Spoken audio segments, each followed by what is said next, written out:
So we're back for another market video. We're going to start off with some Pokemon news. We're going to see what Pokebeach has got for us today as we are ramping up now to the Mega Dream EX drop. 28th of November for Japanese, and we more than likely will see this set later on. We have obviously had the Phantasmal one, but there's a big thing that I did see with this. I saw this yesterday before I was kind of covering what I'm going to be going on about it today.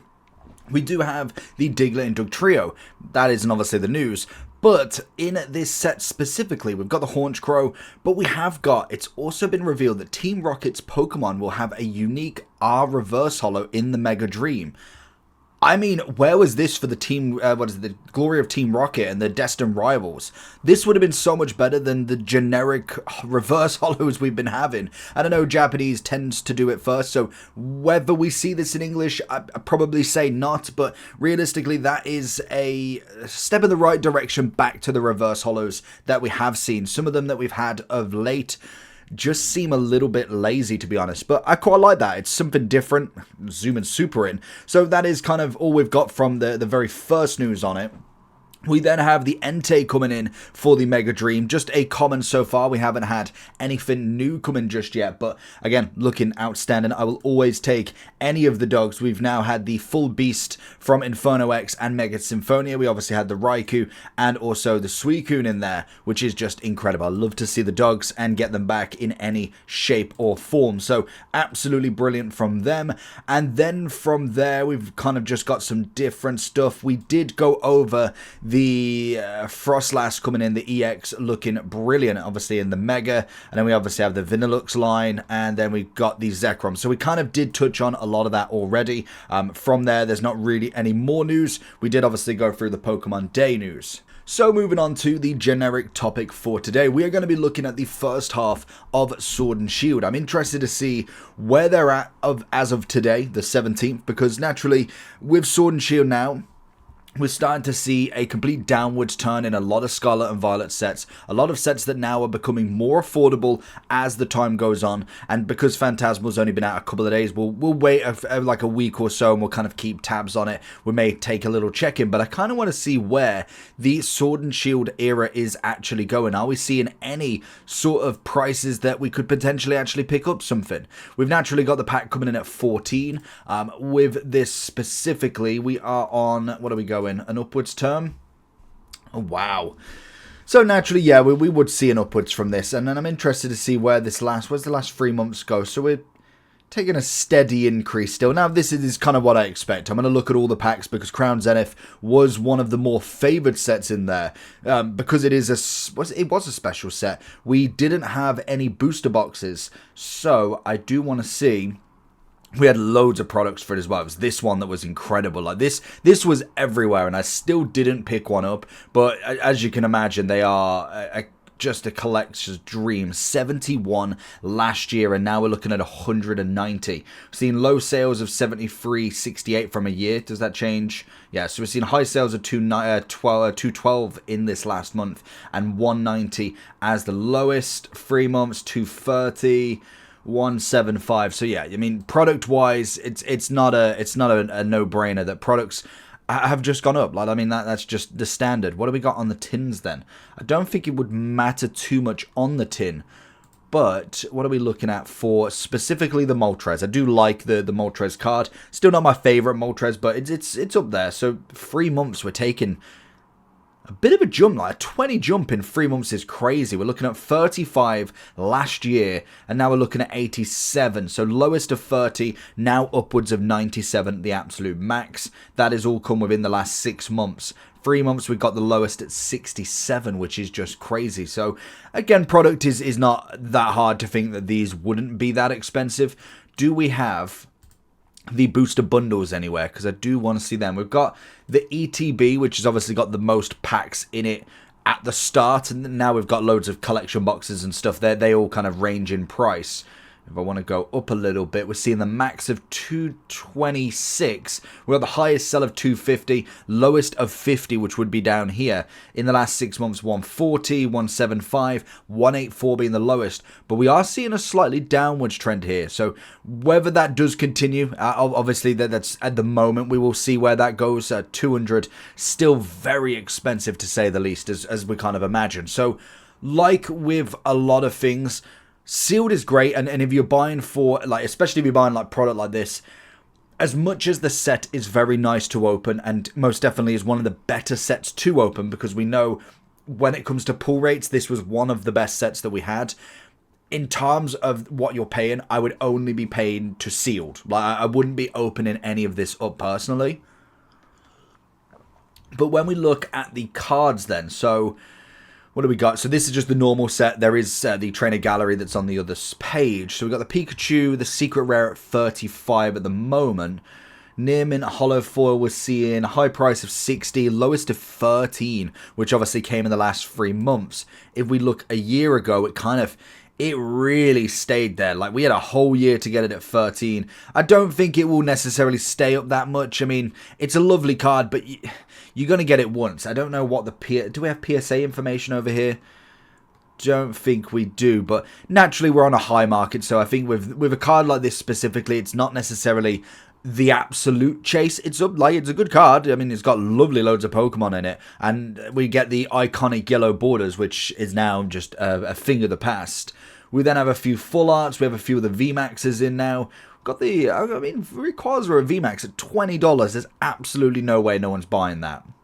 I was gonna say, why we got it so expensive? 19. Why?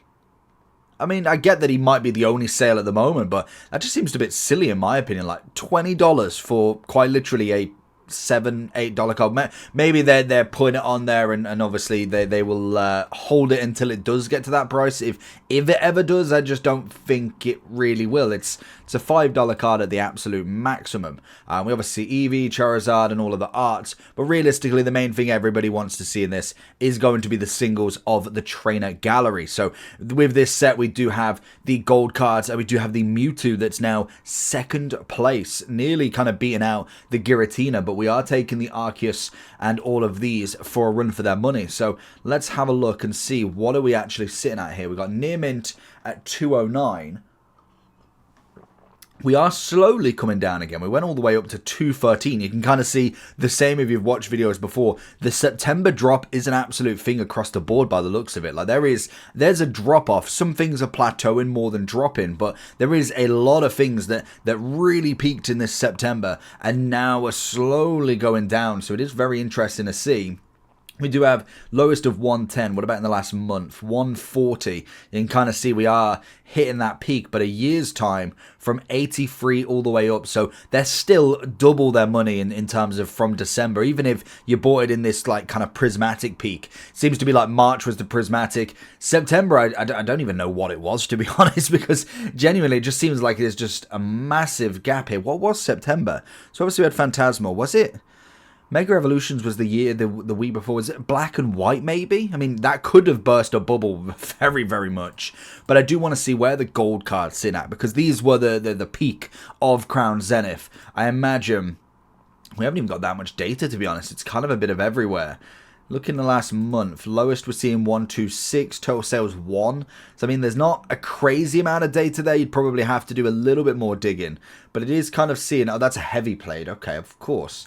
I want to see, can I change that? I want to change that to, how do I change that to? I want to change that to the near mint. So near mint's 198, but I do want to see, why can't I change that? That's so annoying, unless there's just not that data on there for some reason. I mean, that's frustrating, because I kind of want to see where that gap is, but apparently you can't. So we'll kind of see away from that. But 198, I mean, it's pretty respectable. Hopefully we do get a near mint. We have moderately played, which does make sense now that there's not a crazy amount of these being sold, because obviously everybody is looking for that near mint, if anything. We got 121 looking in there.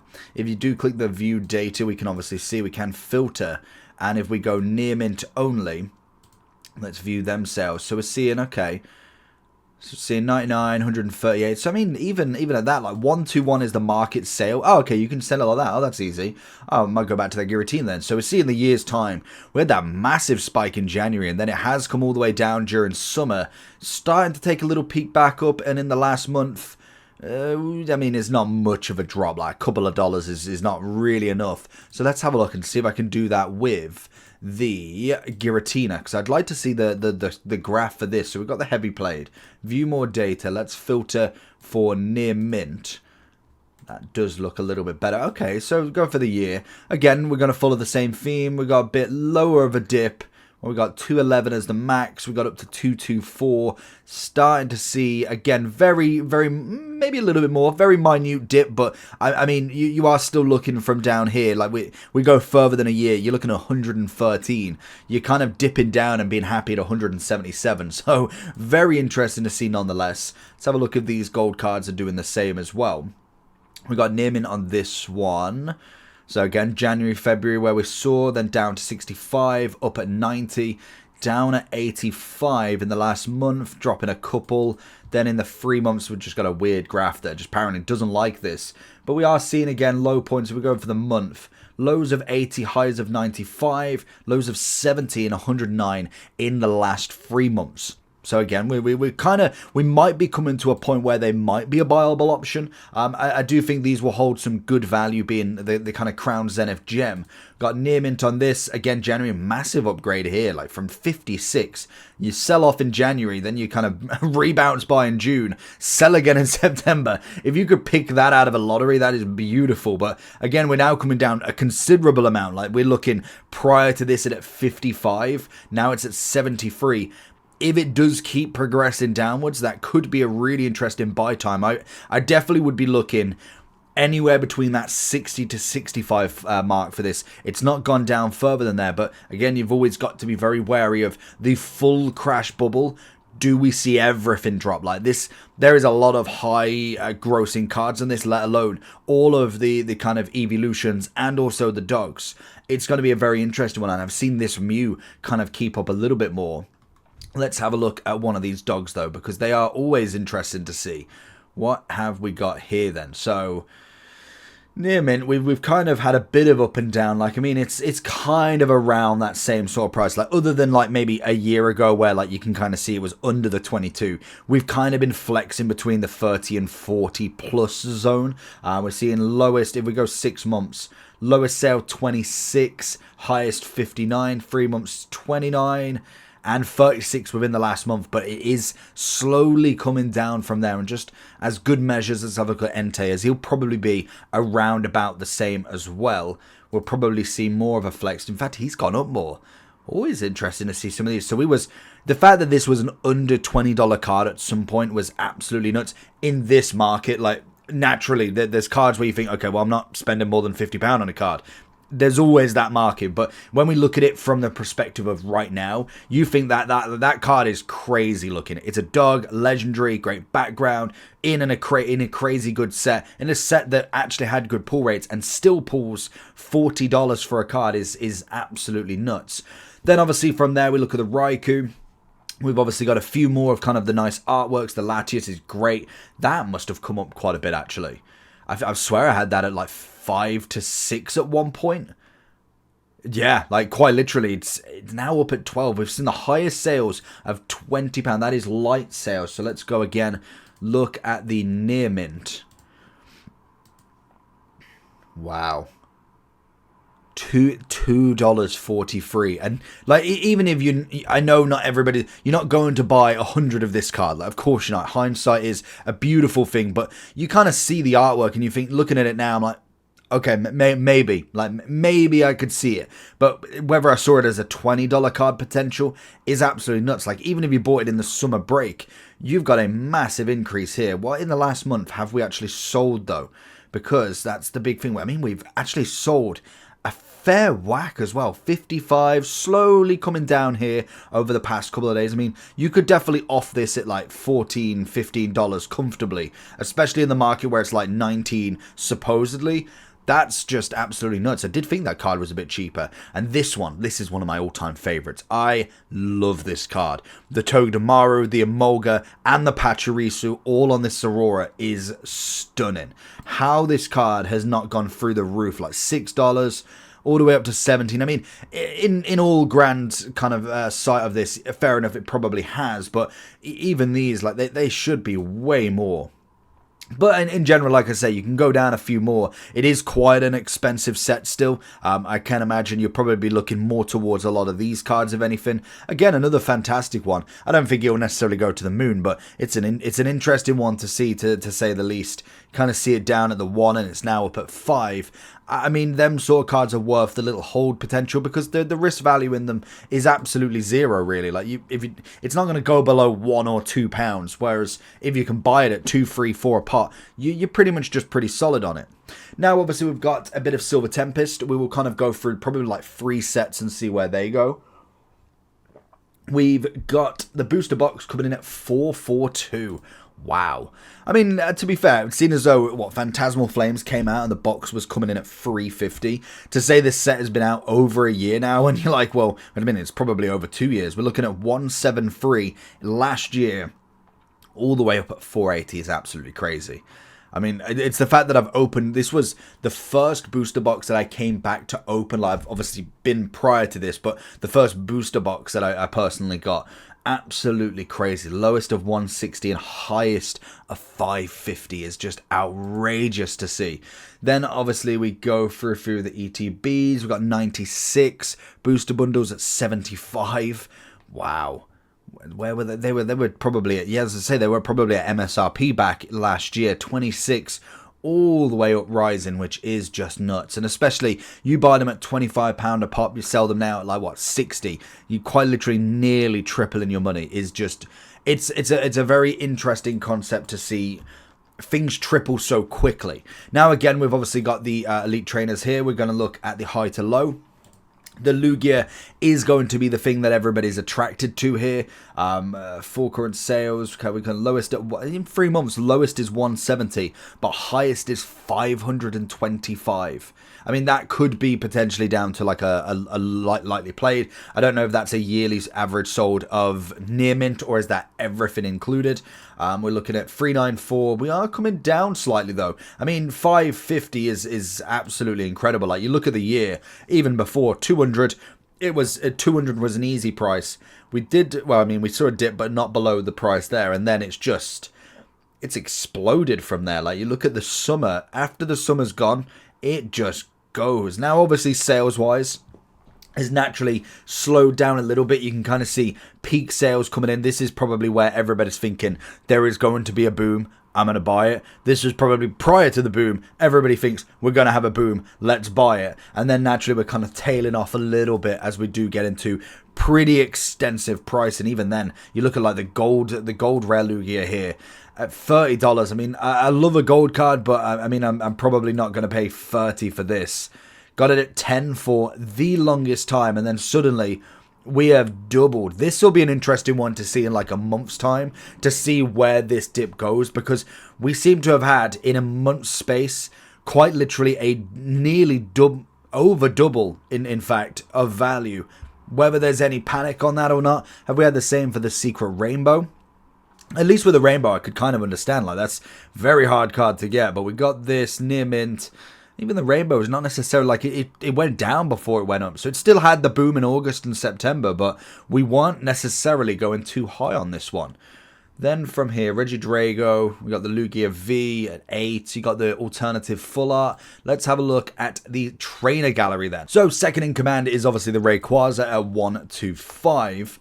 From here then, what are we looking? 170 is lowest, which is just nuts. Again with a boom. Like, did Crown Zenith just have suddenly an absolute spike? Because this just seems to be on every card. Now obviously we're plateauing a little bit, but that's just absolutely nuts. Where did it go? So it did have the boom in December. It steadied the whole way through summer. It managed to hold its price at 70, and then suddenly we're at 150.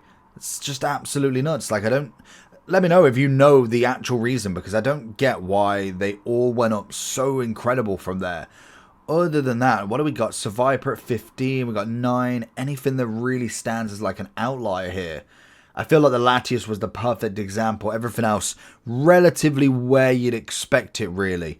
Let's have a look at like a Blissey, because I mean, it's a fan favorite card. Like, it's a fan favorite Pokemon. We got Near Mint. Have we have that? I mean, we didn't really have the boom there, so it must have been specific cards. We had a massive incline here from 4 to 11, and then we've kind of been steady. We've been watching that ship go a little bit. Highs of 20, lows of 3. Last 3 months, or last month, in fact, we've got lowest of 10, highest of 16. I mean, it's pretty fair, to be honest. I mean, in all kind of cards we have got a Blaziken VMAX. Let's just look at this one before we move on to Lost Origin. Near mint, got a big bubble there that's definitely boiling over from 32 down to 27. We got the big increase at 27, so we are slowly approaching, if we look at the last month, we are slowly approaching the buy time of this, I would say, because if you can get anywhere around like here, so you're in between, I'd say about like 14 to 23, 24, because then we've got the big boom. I reckon it might be a potential worth of having a look at, just because you've obviously got such a big curve here. It could be a potential that we see another rise during the 30th anniversary, but after that, it's going to be very much wait and see what happens, because there's going to be a downwards turn at some point, but whether it takes all of these cards with us, because these are not printed anymore, or at least they are on, if they're on any print run, they are on the last of the last of the last. Like, there can't be that many more Silver Tempests going out there. Now, obviously, everyone's holding booster boxes and stuff like that, but unless there's a mass opening, it just isn't going to go anywhere at this point. We then have Lost Origin as the final set. Let's have a look at this one, because this did go mental for a point. This was a 734 booster box price. That is outrageous. We are coming in at 237 just a year ago. Like, that's the bit that I don't get with sealed product, is like that. Quite literally in just a year. Now, granted, not that we've never seen this boom before, but the scale of this boom is just absolutely nuts. And the longevity of it. Of course, we've seen ups and downs and left, right, and centers when it comes to the market. You look at any market, it always has ups and downs. But it just seems to be that there is a lot more social media coverage. There's a lot more going into this now in comparison to any year that I've seen with Pokemon. And obviously, scalping of kind of products. You can kind of understand, like, if a scalper was to get into this at Lost Origin, for whatever reason, like November, they thought, you know what, I'm going to buy Pokemon. I reckon it's going to be the next big thing. They got lucky.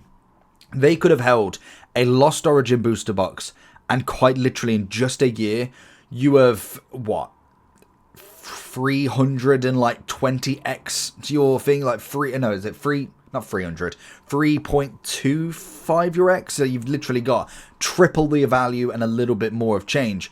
That is absolutely outrageous. Like, you could never get that anywhere else. Like quite literally never get it anywhere else. So that is just absolutely nuts to see when it comes to booster boxes in themselves. In terms of the ETB, we're looking at 142. One of my favorite designs, the black and red, is stunning for this set personally. And then we've got booster bundles at 120. Wow. And then the packs, we've got Stackingtons. I swear they were only recent as well. We've got the booster bundles. We've got the pack at 11.79. So in terms of the individual packs, not necessarily the craziest. Like, we've seen 14, 15 here, there, and everywhere. 11.79 isn't that bad in terms of what we have seen from some previous sets. So let's go all the way back and have a look at some of the cards then. So again, we've got Trainer Gallery here.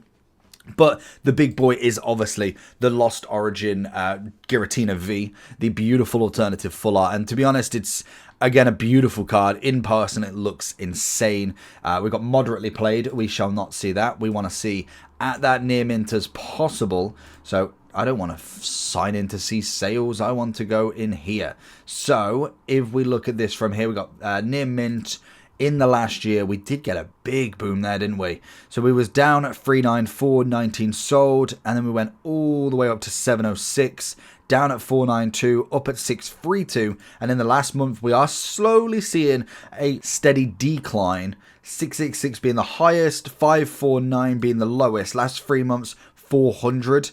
So we did see quite a bit of a downwards turn there. So could we be seeing another drop in that? I mean, it is quite expensive. I think when I do look at the card, I think graded cards realistically would be my more kind of fair few hundred. I don't know if I'd quite go as far to say that card should be around that 500 zone. So we will see. We've got Aerodactyl coming in at 168, which again is absolutely nuts. Where are we looking at here then? So again, we got the big spike on this one. Must be just sword and shield sets. Obviously 168, it's got 180, down at 112, and only 100 a year ago. So we are 98 in fact. So really, we're over the double value. Well, we were there. October 13th to 19th, we were at the double value, give or take. So that's pretty decent. Now we're starting to see a bit of a downwards trend. Again, starting to see the lowest of 132, highest of 190, 115 the other way. So we saw the increase in October, August to September, and then the downwards from October onwards. Again, for me, I think it's another lovely card. You got Rampardos, you got Cranados, you obviously got Tortuga, you've got Archtops, I want to say, Shieldon, Bastiodon, then you got, is that anything in the background? I think they're just muds. I don't think there's anything there. And then I've got Tropius as well. I'm a big sucker for all the kind of card arts and having multiple Pokemon in them. That is one of my favorites when it comes to it. There's just a very good prehistoric feel to it. I think it's one of the best Aerodactyl cards that we physically got, other than nostalgic base, fossil set. That's going to be one of my personal favorites to really go with. We then have a few more of the standards. We've got Galarian Berserker. Where are you coming in fine, sir? Alternative Full Art, another fantastic card. Bottle caps, gold bottle caps as well, one outside. Love the artwork across it. What are we looking at? So I mean, we're looking at a pretty good deal there. Like, it's a lovely card. I mean, you look at that face. It's a great image. It obviously went up to 18. We're seeing lowest in the last month of 14. I think if you could get anywhere around the 10 to 15 mark, I think you're doing yourself a pretty good deal here. I don't see it necessarily going up crazy, but realistically, this card it's a fan favorite. Like, it's a lovely card. So I'm a big fan of that one. And then we've got the golds and the rainbows, which, to be honest, in terms of price, I mean, even if we go for any sort of specific Pokemon, I just don't really see the want in them. They're great for the sets. Like, set-wise, absolutely. Like, of course, you need one for the set to be complete. But as a collection piece, you just need one and done. Like, there's no real reason why there's going to be a mass kind of person going for Drampion here. So we'll be interested to see where the rainbows go in the future. Like, we could never estimate in 30 years times everybody loves rainbows for some reason. Like, it's probably not, but I mean, I'd definitely keep one of them each for your collection sort of thing. Maybe you've got kind of like a little collection that you keep for the future. Always possible. But then we do have the trainer gallery for the kind of Lost Origin, which does have some very nice sets. You've got the VMAX Chunkachu. You then obviously got the Pikachu V with red in the background as well. Gengar, Pikachu again. Then obviously the Charizard, which is another one that is definitely gone up in value, because that was only 5 when I first saw it. So we're looking at this. We're at near mint. Yeah, as I say, we saw it at like around here, like £5, give or take. Then took a big of an increase to 13, and then massively up to 24. Don't get me wrong, Charizard's Charizard, but that's a big increase, and I expect it to come down. It's a great Charizard, but it's not like the absolute all-time one. It's no Phantasmal Flames, but naturally that one's going down as well. A little bit more expensive a drop, but we're kind of seeing a bit more of an everywhere here. 12 being the lowest, 39 being the highest. That best have been a PSA 10.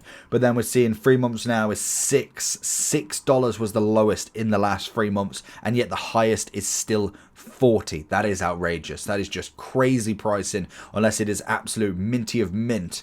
We then go further down. You got a lot of these cards. Like, this is why I do like going back. Like, you look at this sort of card, that is easily like $20 to $30 comfortably. Granted, yes, Pokemon is not necessarily fan favorite. I get that. But in terms of the artwork that goes into a lot of these, look at the Eternatus with the trainer. The Sword and Shield era is definitely marked down quite a lot. These are just generic $3 to $5 cards. That is just absolutely crazy. Even if you throw in the near mint, I don't think it would change that much. It's just nuts. Like, we're looking at what, $3 to $4.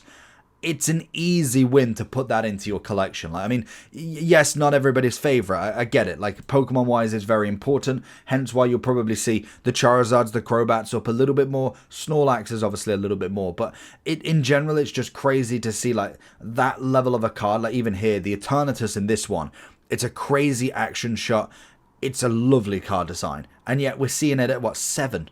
It's absolutely nuts. So definitely worth looking at a few of these kind of low rated cards. And I think that's where I would get a lot of my budget-friendly stuff from is just taking a look and just going onto the second page, going onto the third page if it's got it, and just see what cards you can spot. Lovely Spiritomb, love the Parasect, obviously the Banette, you've got Castform in a school. They are cheap and affordable cards that you could make a nice start to a collection. It doesn't always have to be the $78 card, which I think is massive for something like this. So it's definitely always interesting to see where we can get these wins. And potentially what you could do, and it's a hard one to go with because this is where it takes years of planning. And say you look at something like, say the Latias. Latias is a great example for this. We'll kind of go on to something else now. Like Latias is a great example just because we know the price of it from now. We're way further down, aren't we? We're looking at, where is it? 35, probably on the next page. The Latias that we're kind of going with, because this is where you could turn like a budget-friendly stuff into a potential money earner or set earner in the future. Because we look at something like this card. You pick a favorite Pokemon, you pick a nice card design, a decent set if you can get one, but to be honest, most sets are pretty decent. You look at potentially, what else could you got? An artwork, I suppose, if anything, and you think, okay, well, this card, and especially this one specifically, because we know it's gone up massively, we look at the near mints of this. So we get, say, we'll look at a Phantasmal Flames, and we'll try and get an example, probably the hardest one, but we look at this a year ago. You look at that at $3. Now, if you got a suspicion of a card, say we look at, let's go down here, let's look at kind of a Phantasmal. Have they got the pictures, in fact? If not, we'll look at Mega Evolution, because that'll be an easy one to go with. So say we look at Mega Evolution, and you go all the way down, and you look at the second page, and you find a card. Not every set will have them, but sometimes you've just got to find the rough with the smooth sort of thing. So if I'm kind of looking at any of these, there might not really be one that I'd go and say is worth it, but say, for instance, Helioptile, for whatever reason, is a legendary. We can find this because Latias, all that, they do come out eventually. You've just got to find your nail in the, what is it, the nail in the rough? I don't know, ball in the rough, whatever. Yeah. But say you look at this card and think, okay, well, legendary, great artwork, decent set, everyone likes a little bit of Mega Evolution, it might become popular in the future. You look at that card and you think, okay, well, if I buy 5 of them, and then I look at the Latias, and with this, I've quadrupled my money. I've managed to get 4 times. I've got 5 of them, meaning I've done that 5 times over. So say if I do just as a hindsight, do 3, and then I sell it at the absolute peak of the peak. Say we average it out that we've done 15. So realistically, I've made £12 every single card. If I've bought 5, I've made £58. That then could then potentially go and get you your next big card. Now, you spread this over quite a few cards, and if instead of just buying one of these Helioptiles each time, like you buy the 1, 2, £3 cards, and you buy 2 of them each time, you then potentially could pay them off, and you've then got more to be able to go with. So it's kind of the easy way to look at it. If you are looking at some of these cards that are just absolutely in the money right now, you think if you just bought an extra one of these and just held them, like say you put it in another set, or you put it in a binder, you kept them in great condition. The same with a lot of these sets in general. If I'm buying 2 of some of the nice illustrations, but they're cheaper, they're a little bit cheaper to go with, you could easily be able to warrant being able to buy some of the bigger cards from that with not really much extra spent, just a little bit of a solid investment side of stuff. A Roserade, it's a great card. It's in the jungle. You've obviously got the trainer with it. Would be nice if you kind of had some Pokemon in the trees. Maybe a couple of bird Pokemon would be nice. But we look at this and we think some of them won't win. Like, I can imagine this is probably one that didn't necessarily win. You look at a year's time, you think, okay, I could have bought this at, say, 50p a card. I mean, if you're buying it from kind of a vendor point of view, you're buying it at 50, buying it like 70, 80%, then naturally you can make some money off it anyway. But say you're buying it full price, you're buying it from a shop, you managed to get it here at 50p, that would have been at that point. Even then, even if you did manage to sell each of them, you bought them for 50p, you sold them at £2 or £2.50, you made £2 on top. You do that 10 times with 10 different cards. You see where I'm going? Like, you can make it this way. It's what a lot of people are doing with sealed. If you're not necessarily wanting to open up too much sealed because it's expensive, you could potentially trade the sealed in for sets. You could easily go and do that. You could even just sell the sealed as well and buy your sets from that, or you put the money back, whatever you made on profit, you can obviously go ahead and sell that on. So there is lots of different ways to budget it and make it more affordable for your lower budgets, and then obviously as you build your collection, you sell something off. And another great example with this would be the Kingdra. If you go into the one from Shrouded Fable, the promo card of it, it's a card here at the minute. It's got a market price of 53. Now, the box it came in, I'm pretty sure, was accessible for everybody. It was on TikTok deals. You could literally get it for about £20. You could have that with a King Gambit, you had it with a Greninja, and granted it's slowly going down, but you look at the heights of this card, it was a $9 card, even if you bought it raw, 9 all the way up to a 70. Now, do I know that that card was going to go crazy? I like the artwork. Kingdra is not an unpopular Pokemon. I don't think anybody saw it going all the way up to a 70, which is just crazy, and a high sale of 103. Granted, we obviously saw a lot more of the low, but you go in the last month, the lowest you got is 45. You'd have made $35 each card, and this is where the promo kind of scalping has kind of came in. So it's not as easy as that. Like, you look at the Victini, you look at kind of how is it Riolu who's the one in the, no, it's Charcadet in Phantasmal, the Riolu in Mega Evolutions, that's obviously going to be bought out by the absolute masses. So when you do look at something like, even if you do go for the Riolu as well, it's a great card to say the least. When you look at it, if we've got it somewhere around here, where would it be? There's the Riolu there, which I do like. We've got high to low. Is it lower than that? I mean, it could be. It literally just could be holding on, but you can never find it. It is the Riolu, isn't it? I'm pretty sure I'm right on this one. Have I just gone past it? So you've got that Pokemon Center exclusive 010 Riolu. That's what I want. But there it is. I literally went past it. So to be honest, even then, you can kind of see it. You got the near mint. There's a lot of people that will have this, and there'll be a lot of people buying this as well. So we look in the last month, we're seeing this card at 7. If you was to take the stab in the dark, I can imagine there is a lot of people holding this card because the promos seem to be gaining that extra. So if you can find a Pokemon that people like, and to be honest, Riolu has got to be up there with them, it could be worth a stab in the dark for a year's time when eventually we do get to the end of the kind of Mega Evolution era where we do see this at 20. It's an easy standpoint, but at the minute, you've got to remember that you're going to flock to the same thing. So I personally wouldn't put all my chips in one corner. I might buy a couple of them, and then I'll go and look at something else. I'll go buy a couple of them, and we talk low budget. We're looking at $2 cards, $5 cards, and wait for them to go up rather than trying to go all in on a Mega Charizard and hoping it goes up slightly a bit more. But let me know what you think about it. Make sure you like and subscribe on this, and we'll go through the next Sword and Shield in the couple of days. But we will be looking at Phantasmal. Should you be buying it tomorrow? Peace.